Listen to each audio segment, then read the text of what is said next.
The Magicians, the Uncrowned Empress by Rachel Lawson.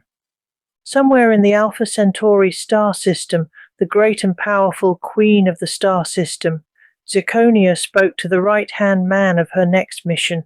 It was her cousin, the ambassador to the Emperor of the universe's home system, the Zodiac system, where she was planning to go to on a supposed peace mission. It was her cousin who knew her better than to believe the peace mission was anything but a cover story. He found he was right when he pressed her on the true reason she would travel so far. "I am going to promise peace with our system," said Zirconia. "Then why go yourself?" "Why not just send me?" asked the ambassador. "It comes with an alliance," said Zirconia. "Alliance? What are you plotting?" asked her cousin shrewdly. "I shall become his wife as he is a widower." "He has no wife," said Zirconia. "To stop the war with the people in the Magician's empire, he cannot refuse a truce. He's a peace lover." "Why do you want to marry him? You have never met him," said the cousin. "I want to rule the universe," said Zirconia. "He is the emperor. You will just be a consort," the cousin said. "I plan to kill him on our wedding night," said Zirconia. "Then you would be the ruler," said her cousin. "Yes," replied Zirconia, smiling. "Many light years away on a small, almost insignificant planet, the home to the emperor and his family, the magicians. They called it the Earth. The emperor was its king, but he was also the emperor of the universe." Zirconia travelled to the Earth and sat impatiently in a small theatre's auditorium waiting to see this emperor, who she had set her mind to marry, and when she wanted something she was accustomed to getting it. The red stage curtains opened, and dressed in his regal attire she saw him, the celestial emperor. She thought he looked handsome for his species. She was another species. "Welcome to the Intergalactic Conference of the Silver Empire. I am Sapphirus Argent, Emperor of the Silver Intergalactic Empire," said the celestial emperor to the people at the summit into a microphone. "Hail Sapphirus!" voices shouted from the crowd. Behind Sapphirus stood his son, Darkstar or Varisite Argent, otherwise known as Valentine Alexander, the Raven, or Varisite's wife Larimar, known as Laura Alexander. Sapphirus's daughter Sapphira Merlin was there, but almost unseen was the wife of Sapphirus's grandson Alexandrite, called Anatase Argent, who is called Angela Alexander by humans. Lastly was the enchanter or Lakelandite Argent, or Lancelot, Alexander the great-grandson of Sapphirus and bodyguard. I would also like to thank my brother Rhodanite and great-grandson Lakelandite for organizing the security. "Are you sure you still want to marry into that family?" asked her cousin quietly. "Yes, it won't be hard. Either he takes me or people die," replied Zirconia. Her cousin wondered if he should betray her. Later there was a grand masked ball in another part of the theatre, where the royal family and guests mixed, to play and discuss politics.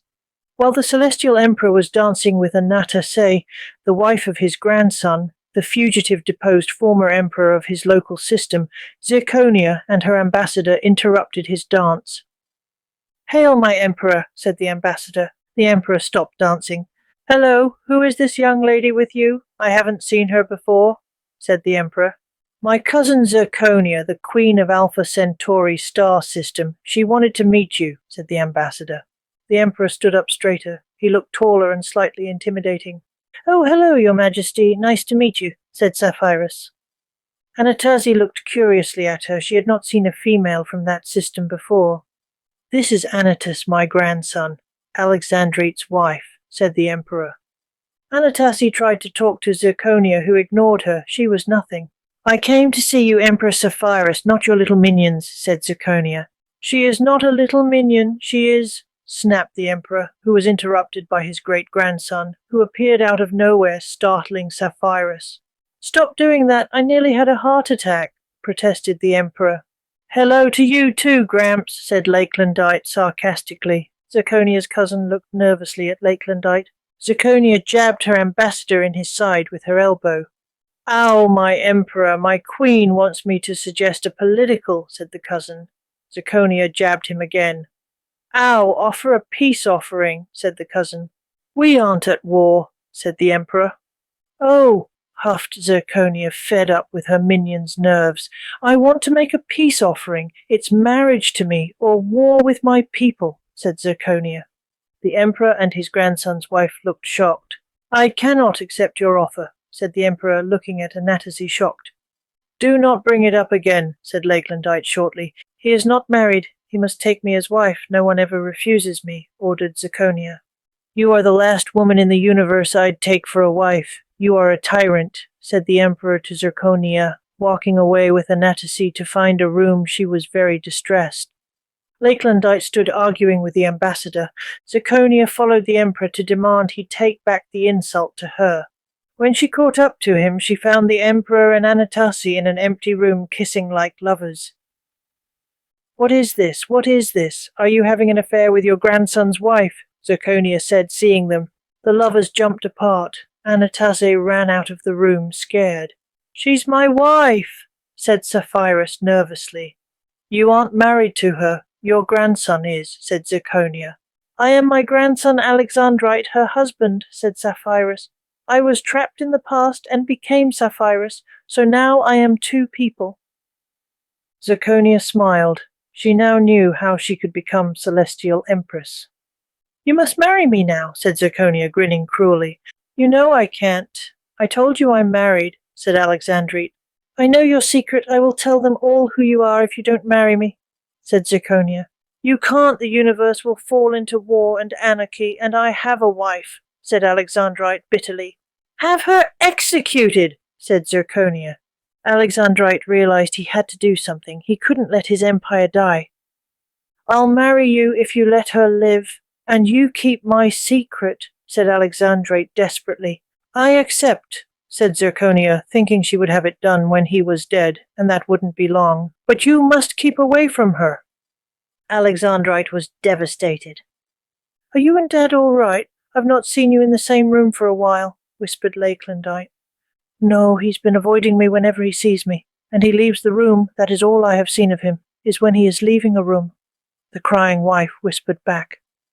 Zirconia saw her crying, smiled, and dragged the Emperor into the room. Zirconia makes Alexandrite announce his upcoming marriage to the Queen. The Uncrowned Empress runs away to cry. The Queen thinks she has won and takes joy in the wife's pain. The son of Alexandrite watches the sad Emperor. He was full of anger and bitterness. Everyone else cheers at the good news. That night the Emperor cried himself to sleep, remembering Anatasi running out of the room in tears. He had abandoned and betrayed her. It hurt them both a lot. A month later, a broken-hearted man married Zirconia, praying he could hold himself together during the wedding. He wanted to refuse her, but he had taken her as his wife, and his other wife was there with a spell to silence her on her by order of Zirconia. She was very cruel, and she was now the Empress. On his wedding night, Alexandrite went to his marriage bed and slept beside his cruel bride. She later awoke from her sleep, seeing the sleeping body of her husband beside her. She rose, picked up a pillow, and placed it on his head until he was dead. Why did you have to do that? She heard an angry but calm voice behind her say. She looked at the speaker. It scared her. Who are you? Why are you here? She asked. It was a Grim Reaper. I have what I wanted. You can take him away, said Zirconia. Why did you kill him? Asked the Reaper.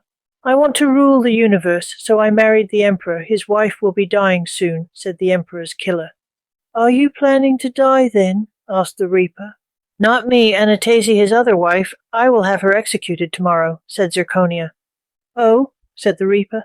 Why aren't you going? Asked the Empress. Leave me now. So you don't know me? Said the Reaper. No. Should I? Asked Zirconia.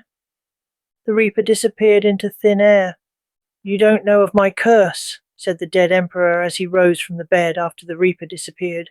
I die only to come back. How? Asked the now Empress. I am a Grim Reaper, said the Emperor. He called for Lakelandite, his son, who grumpily appeared. The Emperor tells his son she killed him. Lakelandite took her translator away, so she couldn't talk, and she was executed by Lakelandite himself.